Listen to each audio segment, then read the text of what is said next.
पावसाळ्यात हिरवाईनं नटलेल्या मसाई पठारावर पर्यटकांची गर्दी वाढली असली तरी काही हौशी पर्यटक स्टंटबाजी, हुल्लडबाजी आणि मद्यपानामुळे निसर्गरम्य पठाराची हानी करत आहेत.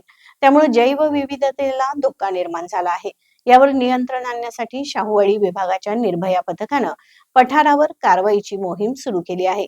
दुचाकी आणि चारचाकी गाड्यांवर कारवाई झाली असून महाविद्यालयीन जोडप्यांवरही दंडात्मक कारवाई करण्यात आली. मसाई पठारावर स्टंटबाजी, हुल्लडबाजी करणाऱ्या पर्यटकांवर कारवाई करण्यात येत आहे.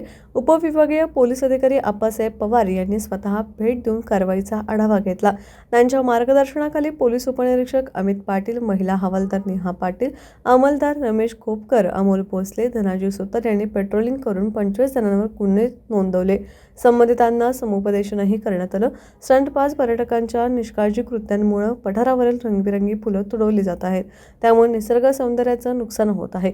स्थानिक नागरिकांनी संताप व्यक्त करत पोलीस कारवाईबद्दल समाधान व्यक्त केलं. मसाई पठारावरील निसर्गाची नासधूस टाळावं, दुचाकी, चारचाकी फुलांवरून फिरवून नासधूस न करण्याचं, येथील जैवविविधतेचं रक्षण करण्याचं आवाहन निसर्गप्रेमी अनिल मोरे यांनी केलं आहे. टीव्ही नेक्स्ट मराठीसाठी बोरपाडे येथून श्रीकांत कुंभार. कोल्हापूर जिल्ह्यातील पन्हाळ तालुक्यातील मसाई पठार हे पर्यटनदृष्ट्या फार महत्त्वपूर्ण होत आहे. परंतु या ठिकाणी येणारे पर्यटक येथील फुलांवर आणि काही जैवविविधता आहे त्याची नासधूस करताना दिसत आहेत.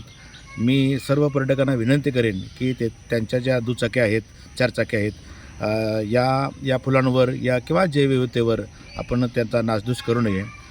इथल्या स्थानिकांचं असंही म्हणणं आहे की पोलीस प्रशासन इथं वारंवार भेट देताना दिसत नाही आणि त्यामुळं हा प्रकार होत आहे.